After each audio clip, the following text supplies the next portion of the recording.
अच्छा, मैं बड़े अदब के साथ पुलिस के पास ना वो फैंटी पड़े ना तो वो सारा कुछ मान जाता है। वो क्या वो बयान फाइनल होगा? It has always to be a test of a cross examine. ठीक है। इसी तरह वीडियो के हवाले से जो गुफ्तगू हुई, राजा साहब ने वही बातें की हैं जो हवाई बातें हैं, जैसे हम हेयर से कहते हैं।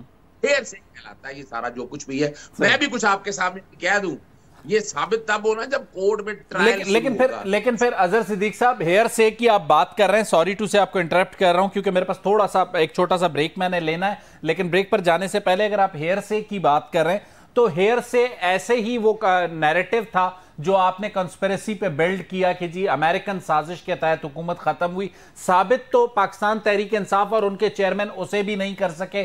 साइफर को जिस तरीके से साजिश बना के खेलने की कोशिश की तो उनके पास भी कोई एविडेंस या सबूत नहीं था कि यह साजिश है। लेता हूं एक छोटी सी ब्रेक और ब्रेक के बाद आऊंगा तो इस पर आप अपनी बात को कंप्लीट कीजिएगा और जो सवालात आपके सामने राजा खालिद साहब ने रखे हैं उनको रिस्पॉन्ड कीजिएगा। एक छोटी सी ब्रेक नाजरीन।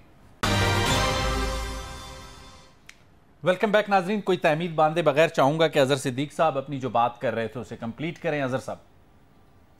अच्छा देखिए, जैसे मैंने बता दिया कि अभी ये सारी बातें ही हैं। मैं आपके टीवी के सामने भी मान जाऊं, वो जब तक टेस्ट ऑफ क्रॉस एग्जामिन नहीं होगा ट्रायल का तब तक नहीं है। मैं उन बातों की तरफ नहीं जाना चाहता। सही। और ये भी एडमिटेड बात है कि बाहर क्या लहराया था, वो सादा कागज था, उसमें पॉलिटिकल नैरेटिव था।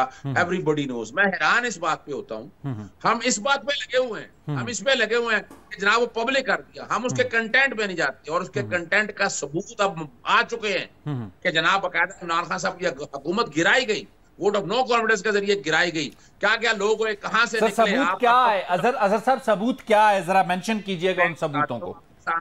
मैं आपके सामने तीन चार चीजें आपके सामने रख देता हूं। सर। आपको दो कॉलम है हारून रशीद का और अंसार अब्बासी का, ये रिकॉर्ड पे है। फिर अमेरिकन एम्बेसडर के जो मुलाकातें हुई बहुत से लोगों के साथ, वो हैं। फिर जो हमारे एमएनए एमपीएस के साथ जो बैठकर जो बातें हुई उनके बयान भी आ चुके हैं। जब ये ट्रायल शुरू होगा परेशान रहिएगा, ये सारी चीजें वहां पर अंदर आएंगी। अब अगली बात जो आपकी तरफ आता हूं मैं, जो आपने कहा कि इल्जामात लगाए हैं, भाई उसी के लिए तो जुडिशियल कमीशन का मुतालबा कर रहे हैं कि जो बातें की जा रही है उसकी तहकीक तो हो ना, यानी खाली छोड़ देना। दोनों तस्वीर के दोनों का हल क्या है? इसका हल बड़ा वाज़ेह है, जुडिशियल कमीशन। और मैं बता दूं आपको, मैं इसमें बाकायदा एक मरासला लिख दिया हुआ है। मैंने वजीर आज़म को कि इस पे आप कमीशन ऑफ इंक्वायरी एक्ट के तहत एक जुडिशियल कमीशन बना ले। और आपको याद होगा कुछ दिनों इमरान खान साहब ने भी बनाना कहा था, एक साहब जर्नैल साहब को कहा तो वो इनकार कर गए थे। तो सर फिर किसी साहब जज को कहते हैं ना, जर्नैल को क्यों कहा था? किसी को कह दें आप किसी, मैं कहता हूं किसी को भी कह दें आप। इस वक्त जो है ना, इस कंट्रोवर्सी का सबसे बेहतर हल यही है। इस कंट्रोवर्सी के साथ साथ जो पॉलिटिकल नैरेटिव एक बार फिर जैसे कहते हैं साइफर साजिश के बाद आपके सामने जो सवालात रखे राजा साहब ने, आपने उनको स्किप किया, लेकिन आपके सामने ये सवाल रखना कोई नहीं। ना, मैंने स्किप कोई नहीं किया। मैंने सारी बातें आपके सामने रख दी हैं। उन्होंने जो बातें की, मैंने कहा वो सारा टेस्ट होना है किसका? क्रॉस एग्जामिन का। कहने से नहीं होता। तो वो कह रहे हैं क्रॉस एग्जामिन इसी मुकदमे में होगा जो कि स्पेशल अदालत में होना है साइफर साजिश का। एक बताओ, एक बेसिक प्रिंसिपल है, उसे हम कहते हैं जुरिस्डिक्शन।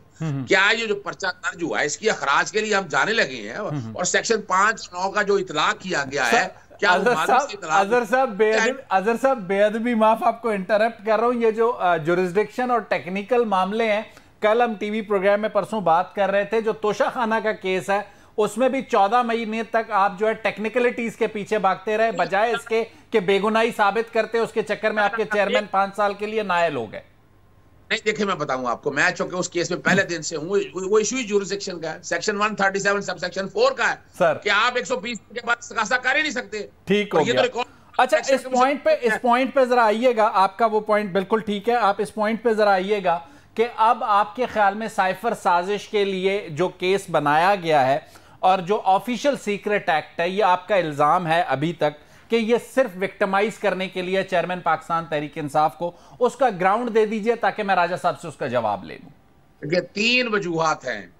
पहली तो बात है कि मैं ख्वाजा आसिम का बयान नहीं देना चाहता कि उन्होंने क्या कहा, क्या होता रहा। उन सब चीजों को एक तरफ रख के देख लें।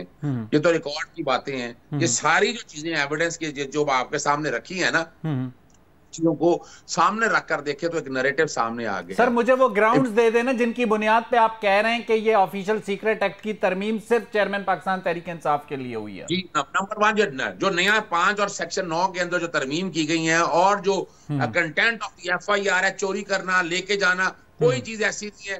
कॉपियां आपको पता है, सहाफी जो थे दो, अब नाम ले लेता हूं आपको, और अभी रिसेंटली मैं नाम नहीं लेना चाहता उनका, प्रिसेप्ट में जो आ चुका है कि किसने कॉपी दी, किसने, मैं उस कंट्रोवर्सी से मुल्क की बदनामी हो सकती है, मैं नहीं उन चीजों में जाना चाहता। ये मुल्क की बदनामी वाला उस वक्त आप लोगों को ख्याल नहीं आया? नहीं, देखिए ना, मुल्क की बदनामी इस हवाले से है कि क्या हम ऐसे मुल्क है कि पूरी दुनिया के अंदर 56 ऑपरेशन रजीम चेंज हो गए हैं और पाकिस्तान में उन मुल्कों में आ जाए कि जहां बैठ के बाहर के लोग आए और बैठकर जो मर्जी करके चले जाए। और आपने मुझे सेक्शन 5 और 9 का ग्राउंड दिया, कोई तीसरा ग्राउंड जो मौजूद हो तो मैं राजा साहब को दूं के रिस्पॉन्ड करें। FIA जो है पुरानी तारीखों में इख्तलाफ अपनी जगह आ गया और FIA की जुरिसडिक्शन के हवाले से बात आ गई।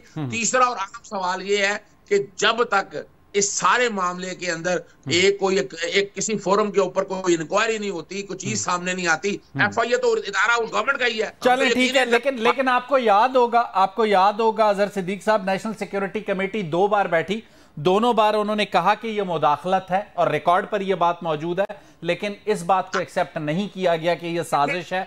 दोनों प्रेस रिलीजों में उसे मुदाखलत जरूर तस्लीम किया गया, अंदरूनी मामलात में साजिश नहीं कहा गया।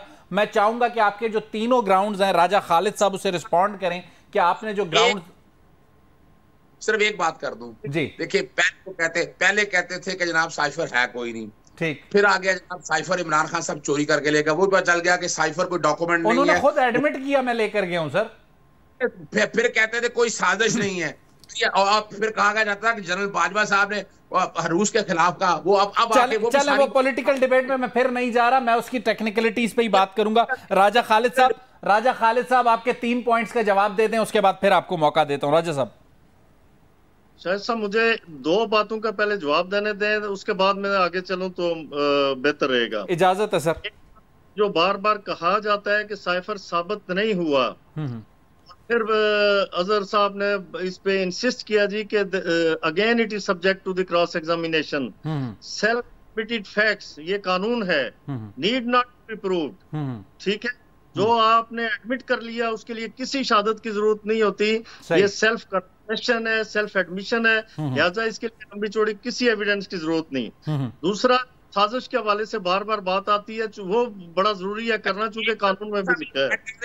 ट्रायल होगा सर, इतना बता दें, तो ट्रायल होगा कि नहीं होगा? जी अजहर साहब 1 मिनट प्लीज। अजहर साहब 1 मिनट उन्हें दीजिएगा ताकि उसके बाद आपको मौका देते हैं। मैं नहीं आपकी गुफ्तगू में बोलता, आप एशिया के असल इंसान मुझे बात कर रहे हैं, ठीक है। अच्छा, साजिश कहा गया जी कि अमेरिका ने साजिश की, फिर नवाज ने साजिश की, फिर बाजवा ने, और आखिर जाके वो साजिश किस पे खत्म हुई? वजीर आला पंजाब मोहसिन नकवी पे। फिर ये हुआ जी कि जो इंटरेस्टिंग बात है कि जिस अमेरिका ने आपको निकाला था उसके 56 कांग्रेसमैन आपके साथ क्यों खड़े हैं? ज़ल्मे खलीलजाद आपके साथ क्यों खड़ा है? वो इजराइल जिसने जुल्म के पहाड़। राजा साहब जरा पॉलिटिकल नुक्ते से ज्यादा कानूनी नुक्ते पे आए। जो सेक्शन 5 और 9 को हाईलाइट किया है अजहर सिद्दीक साहब ने कि इसकी तरमीम ही सिर्फ इसलिए की गई कि चेयरमैन पाकिस्तान तहरीक इंसाफ को विक्टिमाइज किया जाए, इसको जरा रिस्पॉन्ड करें। नहीं, मैं कतन इससे इख्तलाफ करता हूँ। ये पर्सन स्पेसिफिक लॉ नहीं है। जो अमेंडमेंट हुई वो भला क्या है कि यानी डॉक्यूमेंट की जो डेफिनेशन थी इससे पहले जो ऑफिशियल सीक्रेट एक्ट था उसमें बड़ी महदूद सी थी, लिमिटेड थी। ये 1923 का कानून है। उसके बाद आपको पता कि गुज़श्ता 10-15 सालों के अंदर, सिर्फ 10 सालों के अंदर हमारी आईटी में या हमारी जो मॉडर्न टेक्नोलॉजी है उसके अंदर कितनी तरक्की हुई, हमारी क्या पूरी दुनिया के अंदर कितनी तरक्की हुई, ये पूरी आप जानते हैं अच्छी तरह से।